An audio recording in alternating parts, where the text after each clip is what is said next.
Chapter 3, Human Reproduction. As you are aware, humans are sexually reproducing and viviparous.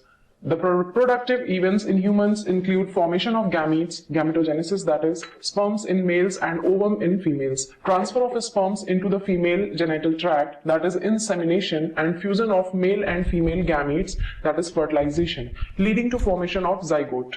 This is followed by formation and development of blastocyst and its attachment to the uterine wall, that is implantation, embryonic development, that is gestation, and delivery of the baby, that is parturition. You have learned that these reproductive events occur after puberty. There are remarkable differences between the reproductive events in the male and in the female. For example, sperm formation continues even in old men, but formation of the ovum ceases in women around the age of 50 years. Let us examine the male and female reproductive system in humans. 3.1. The male reproductive system. The male reproductive system is located in the pelvis region. It includes a pair of testes along with the accessory ducts, glands, and the external genitalia. The testes are situated outside the abdominal cavity within a pouch called scrotum. The scrotum helps in maintaining the low temperature of the testis, that is 2 to 2.5 degrees Celsius lower than the normal internal body temperature, necessary for spermatogenesis. In adults, each testis is oval in shape with a length of about 4 to 5 cm and a width of about 2 to 3 cm. The testis is covered by a dense covering. Each testis has about 250 compartments called testicular lobules. Each lobule contains 1 to 3 highly coiled seminiferous tubules in which sperms are produced. Each seminiferous tubule is lined on its inside by two types of cells called male germ cells, that is spermatogonia, and Sertoli cells. The male germ cells undergo meiotic division, finally leading to sperm formation, while Sertoli cells provide nutrition to the germ cells. The regions outside the seminiferous tubules, called interstitial spaces, contain small blood vessels and interstitial cells or Leydig cells. Leydig cells synthesize and secrete testicular hormones called androgens. Other immunologically competent cells are also present. Diagrammatic view of male reproductive system. Part of testis is open to show in details. The diagram is in the book. The male sex accessory ducts include retitestis, vasa efferentia, epididymis, and vas deferens. The seminiferous tubules of the testis open into the vasa efferentia through retitestis. The vasa efferentia leave the testis and open into epididymis located along the posterior surface of each testis. The epididymis leads to vas deferens that ascends to the abdomen and loops over the urinary bladder. It receives a duct from seminal vesicle and opens into urethra as the ejaculatory duct. These ducts store and transport the sperms from the testis to the outside through urethra. The urethra originates from the urinary bladder and extends through the penis to its external opening called urethral meatus. Diagrammatic sectional view of seminiferous tubule. The penis is the male external genitalia. It is made up of a special tissue that helps in erection of the penis to facilitate insemination. The enlarged end of penis, called glans penis, is covered by a loose fold of skin called foreskin. The male accessory glands include paired seminal vesicles, a prostate, and a paired bulbourethral glands. Secretions of these glands constitute the seminal plasma, which is rich in fructose, calcium, and certain enzymes. The secretions of bulbourethral glands also helps in the lubrication of the penis. 3.2. The female reproductive system. The female reproductive system consists of a pair of ovaries along with a pair of oviducts, uterus, cervix, vagina, and the external genitalia located in pelvic region. These parts of the system along with a pair of the mammary gland are integrated structurally and functionally to support the process of ovulation, fertilization, pregnancy, birth, and child care. Ovaries are the primary female sex organs that produce the female gamete, that is ovum, and several steroid hormones, that is ovarian hormones. The ovaries are located one on each side of the lower abdomen. Each ovary is about 2 to 4 cm in length and is connected to the pelvic wall and uterus by ligaments. Each ovary is covered by a thin epithelium which encloses the ovarian stroma. The stroma is divided into two zones, a peripheral cortex and an inner medulla. Figure 3.3, diagrammatic sectional view of female pelvis showing reproductive system. The oviducts, fallopian tubes, uterus, and vagina constitute the female accessory ducts. Each fallopian tube is about 10 to 12 cm long and extends from the periphery of each ovary to the uterus.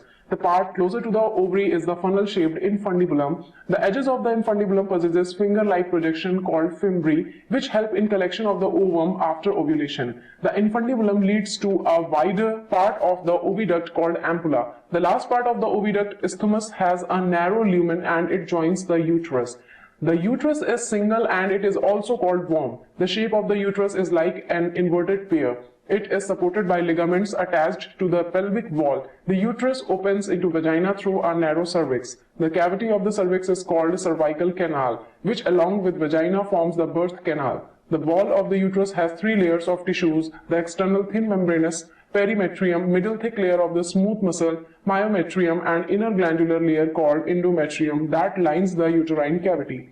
The endometrium undergoes cyclical changes during menstrual cycle, while the myometrium exhibits a strong contraction during delivery of the baby. The female external genitalia include mons pubis, labia majora, labia minora, hymen, and clitoris. Mons pubis is a cushion of fatty tissue covered by skin and pubic hair. The labia majora are fleshy folds of tissue which extend down from the mons pubis and surround the vaginal opening.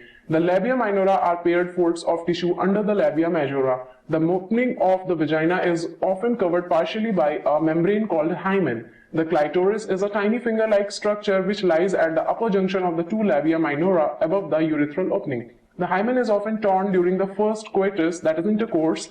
However, it can also be broken by a sudden fall or jolt, insertion of a vaginal tampon, and active participation in some sports like horseback riding, cycling, etc. In some women, the hymen persists even after coitus. In fact, the presence or absence of hymen is not a reliable indicator of virginity or sexual experience. A functional mammary gland is characteristic of all female mammals. The mammary glands are paired structure that contain glandular tissue and variable amount of fat. The glandular tissue of each breast is divided into 15 to 20 mammary lobes containing clusters of cells called alveoli. The cells of alveoli secrete milk which is stored in the cavities, that is lumens, of alveoli. The alveoli open into mammary tubules. The tubules of each lobe join to form a mammary duct. Several mammary ducts join to form a wider mammary ampulla which is connected to lactiferous duct through which milk is sucked out. 3.3 Gametogenesis. The primary sex organ, the testis in the males and the ovaries in the females, produce gametes, that is sperms and ovum, respectively by the process called gametogenesis. In testis, the immature male germ cells, that is spermatogonia, produce sperms by spermatogenesis that begins at puberty. The spermatogonia present on the inside wall of seminiferous tubule multiply by mitotic division and increase in numbers. Each spermatogonium is diploid and contains 46 chromosomes. Some of the spermatogonia, called primary spermatocytes, periodically undergo meiosis. A primary spermatocyte completes the first meiotic division, that is reduction division, leading to the formation of 2 equal haploid cells called secondary spermatocytes, which have only 23 chromosomes each. The secondary spermatocytes undergo the second meiotic division to produce 4 equal haploid spermatids. What would be the number of chromosomes in the spermatids? The spermatids are transformed into spermatozoa, that is sperms, by the process called spermiogenesis. After spermiogenesis, sperm heads become embedded in the Sertoli cells and are finally released the seminiferous tubules by the process called spermiation. Diagrammatic sectional view of seminiferous tubule. Spermatogenesis starts at the age of puberty due to significant increase in the secretion of gonadotropin releasing hormone. This, if you recall, is a hypothalamic hormone. The increased levels of GnRH, that is gonadotropin hormone, then acts at the anterior pituitary gland and stimulates secretion of 2 gonadotropins, luteinizing hormone LH and follicle stimulating hormone, that is FSH. LH acts at the Leydig cells and stimulates synthesis and secretion of androgens. Androgens in turn stimulate the process of spermatogenesis. FSH acts on the Sertoli cells and stimulates secretion of some factors which help in the process of spermiogenesis. Let us examine the structure of a sperm. It is microscopic structure composed of a head, neck, a middle piece and a tail. A plasma membrane envelopes the whole body of a sperm. The sperm head contains an elongated haploid nucleus, the anterior portion of which is covered by a cap-like structure called acrosome. The acrosome is filled with enzymes that help fertilization of the ovum. The middle piece possesses numerous mitochondria which produce energy for the movement of the tail that facilitates sperm motility, essential for fertilization. The human male ejaculates about 200 to 300 million sperms during a coitus, of which for normal fertility, at least 60% sperms must have normal shape and size and at least 40% of them must show vigorous motility. Sperms released from the seminiferous tubules are transported by the accessory ducts, secretion of epididymis. Vas deferens, seminal vesicle and prostate are essential for maturation and motility of sperms. The seminal plasma along with the sperms constitute the semen. The functions of male sex accessory ducts and glands are maintained by the testicular hormones, that is androgens.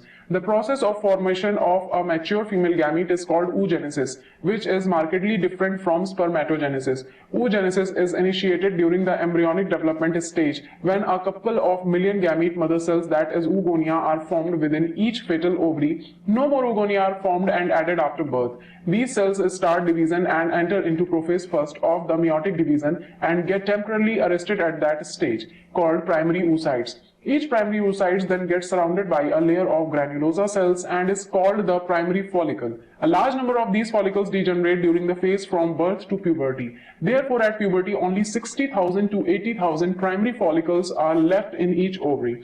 The primary follicles get surrounded by more layers of granulosa cells and a new theca and are called secondary follicles. The secondary follicles soon transform into a tertiary follicle, which is characterized by a fluid-filled cavity called antrum. The theca layer is organized into an inner theca interna and an outer theca externa. It is important to draw your attention that it is at this stage that the primary oocyte within the tertiary follicle grows in size and completes its first meiotic division. It is an unequal division resulting in the formation of a large haploid secondary oocyte and a tiny first polar body. The secondary oocyte retains bulk of the nutrient-rich cytoplasm of the primary oocyte. Can you think of any advantage for this? Does the first polar body born out first meiotic division divide further or degenerate? At present, we are not very certain about this. The tertiary follicle further changes into the mature follicle or Graafian follicle.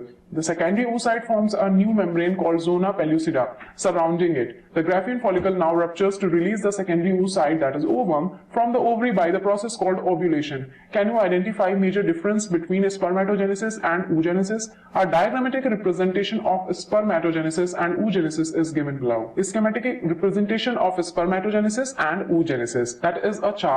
And spermatogonia after the mitosis differentiation will form primary spermatocyte. Then after first meiotic division will occur and it will form secondary spermatocyte, and after that the second meiotic division will occur and that will form spermatids, and after the differentiation spermatozoa will form. In the case of female, oogonia after the mitosis differentiation will form primary oocyte. First meiotic division completed prior to the ovulation and then it will form secondary oocyte, and after that the ovum will form. 3.4 Menstrual cycle. The reproductive cycle in the female primates, that is monkeys, apes and human beings, is called menstrual cycle. The first menstrual beings at puberty and is called menarche. In human females, menstruation is repeated at an average interval of about 20 to 29 days, and the cycle of events is starting from one menstruation till the next one is called the menstrual cycle. One ovum is released, that is ovulation, during the middle of each menstrual cycle. The major events of the menstrual cycle are shown in figure 3.9, that is the diagrammatic representation of various events during the menstrual cycle. The cycle starts with the menstrual phase when menstrual flow occurs and it lasts for 3 to 5 days. The menstrual flow results due to the breakdown of endometrial lining of the uterus and its blood vessels, which forms liquid that comes out through vagina. Menstruation only occurs if the released ovum is not fertilized. Lack of menstruation may be indicative of pregnancy. However, it may also be caused due to some other underlying causes like stress, poor health, etc. The menstrual phase is followed by the follicular phase. During this phase, the primary follicles in the ovary grow to become a fully mature Graafian follicle, and simultaneously the endometrium of uterus regenerates through proliferation. These changes in the ovary and the uterus are induced by changes in the levels of pituitary or ovarian hormones. The secretion of gonadotropin, that is LH and FSH, increases gradually during the follicular phase and stimulate follicular development as well as secretion of estrogens by the growing follicles. Both LH and FSH attain a peak level in the middle of cycle, that is about 14th day. Rapid secretion of LH leading to its maximum level during the mid-cycle called LH surge induces rupture of Graafian follicle and thereby the release of ovum, that is ovulation. The ovulatory phase is followed by the luteal phase, during which the remaining parts of the Graafian follicle transform as the corpus luteum. The corpus luteum secretes large amount of progesterones, which is essential for maintenance of the endometrium. Such an endometrium is necessary for implantation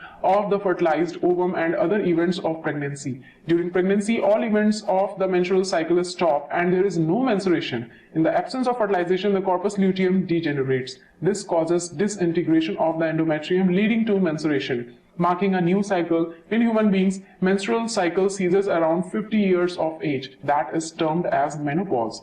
Cyclic menstruation is an indicator of normal reproductive phase extends between menarche and menopause. 3.5 Fertilization and implantation. During copulation, semen is released by the penis into the vagina, that is insemination. The motile sperms swim rapidly, pass through the cervix, enter into the uterus, and finally reach the ampullary region of the fallopian tube. The ovum released by the ovary is called transported to the ampullary region where fertilization takes place. Fertilization can only occur if the ovum and sperms are transported simultaneously to the ampullary region. This is the reason why not all copulation lead to fertilization and pregnancy. The process of fusion of sperm with an ovum is called fertilization. During fertilization, a sperm comes in contact with the zona pellucida layer of the ovum and induces changes in the membrane that block the entry of additional sperms. Thus, it ensures that only one sperm can fertilize an ovum. The secretions of the acrosome help the sperm enter into the cytoplasm of the ovum through the zona pellucida and the plasma membrane. This includes the completion of the meiotic division of the secondary oocyte. The secondary meiotic division is also unequal and results in the formation of a second polar body and a haploid ovum that is ooted. Soon the haploid nucleus of the sperms and that of the ovum fuse together to form a diploid zygote. How many chromosomes will be there in the zygote? One has to remember that the sex of the baby has been decided at the stage itself. Let us see how.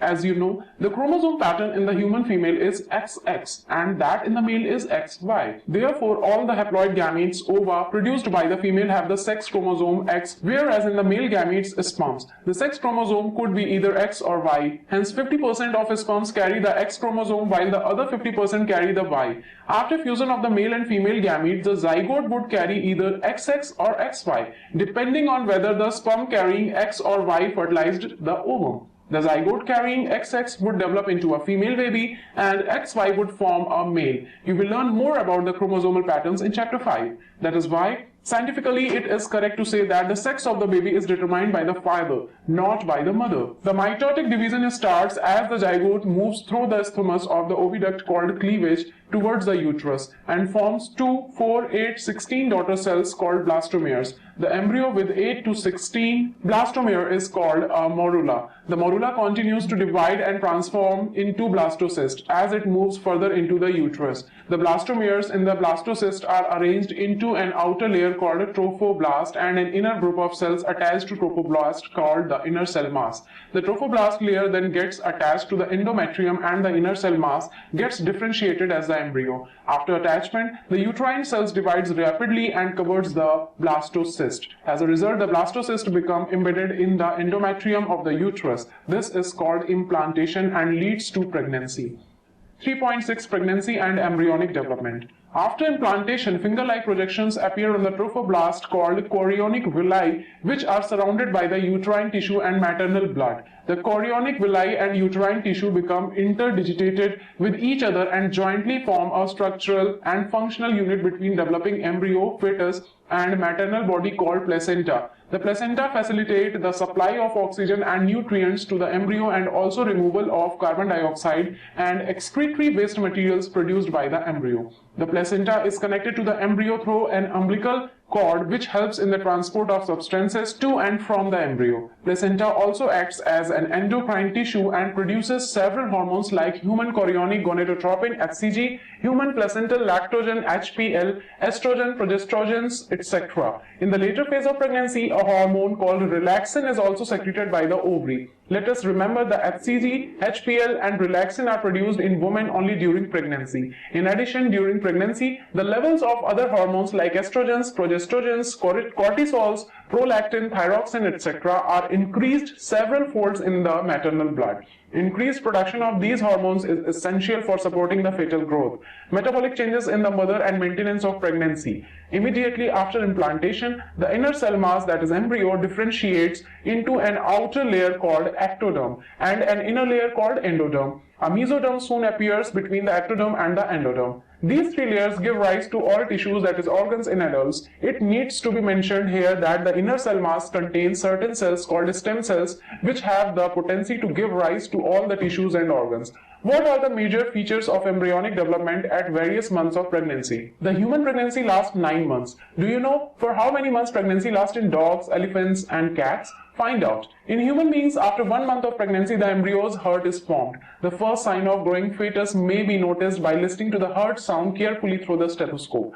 By the end of the 2nd month of pregnancy, the fetus develops limbs and digits. By the ends of 12 weeks, that is first trimester, most of the major organ system are formed. For example, the limbs and the external genital organs are well developed. The first movements of the fetus and appearance of hair on the head are usually observed during the 5th month. By the end of about 24 weeks, end of 2nd trimester, the body is covered with fine hair, eyelids separate, and eyelashes are formed. By the end of 9 months of pregnancy, the fetus is fully developed and is ready for delivery. 3.7 Parturition and lactation. The average duration of human pregnancy is about 9 months, which is called the gestation period. Vigorous contraction of the uterus at the end of pregnancy causes expulsion or delivery of the fetus. The process of delivery of the fetus, childbirth, is called parturition. Parturition is induced by a complex neuroendocrine mechanism. The signals for parturition originate from the fully developed fetus and the placenta, which induce mild uterine contraction called fetal ejection reflex.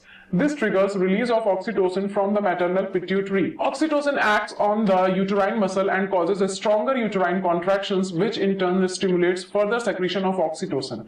The stimulatory reflex between the uterine contraction and oxytocin secretion continues, resulting in stronger and stronger contractions. This leads to expulsion of the baby out of the uterus through the birth canal, parturition. Soon after the infant is delivered, the placenta is also expelled out of the uterus. What do you think the doctors inject to induce delivery? The mammary glands of the female undergo differentiation during pregnancy and starts producing milk towards the end of pregnancy by the process called lactation. This helps the mother in feeding the newborn. The milk produced during the initial few days of lactation is called colostrum, which contains several antibodies absolutely essential to develop resistance for the newborn babies. Breastfeeding during the initial period of infant growth is recommended by the doctor for bringing up a healthy baby. Summary: humans are sexually reproducing and viviparous. The male reproductive system is composed of pair of testes, the male's accessory ducts and the accessory glands and external genitalia. Each testis has about 250 compartments called testicular lobules, and each lobule contains 1 to 3 highly coiled seminiferous tubules. Each seminiferous tubule is lined inside by spermatogonia and Sertoli cells. The spermatogonia undergo meiotic division, leading to sperm formation, while Sertoli cells provide nutrition to the dividing germ cells. The Leydig cells outside the seminiferous tubules synthesize and secrete testicular hormones called androgens. The male external genitalia is called penis. The female reproductive system consists of a pair of ovaries, a pair of oviducts, a uterus, a vagina, external genitalia, and a pair of mammary glands. The ovaries produce the female gamete, that is ovum, and some steroid hormones, ovarian hormones. Ovarian follicle in different stages of development are embedded in the stroma. The oviducts, uterus, and vagina are female accessory ducts. The uterus has 3 layers, namely perimetrium, myometrium, and endometrium. The female external genitalia includes mons pubis, labia majora, labia minora, hymen, and clitoris. The mammary glands are one of the female secondary sexual characteristics. Spermatogenesis results in the formation of sperms that are transported by the male sex accessory ducts. A normal human sperm is composed of a head, neck, a middle piece, and a tail. The process of formation of mature female gametes is called oogenesis. The reproductive cycle of female primates is called menstrual cycle. Menstrual cycle starts only after attaining sexual maturation, that is puberty. During ovulation, only one ovum is released per menstrual cycle. The cyclical changes in the ovary and the uterus during menstrual cycle are induced by changes in the levels of pituitary and ovarian hormones. After coitus, the sperms are transported to the junction of the isthmus and ampulla, where the sperm fertilizes the ovum, leading to formation of a diploid zygote. The presence of X or Y chromosome in the sperm determines the sex of the embryo. The zygote undergoes repeated meiotic division. The zygote undergoes repeated mitotic division to form a blastocyst, which is implanted in the uterus, resulting in pregnancy. After 9 months of pregnancy, the fully developed fetus is ready for delivery. The process of childbirth is called parturition, which is induced by complex neuroendocrine mechanism involving cortisol, estrogens, and oxytocin. Mammary glands differentiate during pregnancy and secrete milk after childbirth. The newborn baby is fed milk by the mother. Lactation reproduction during the initial few months of growth.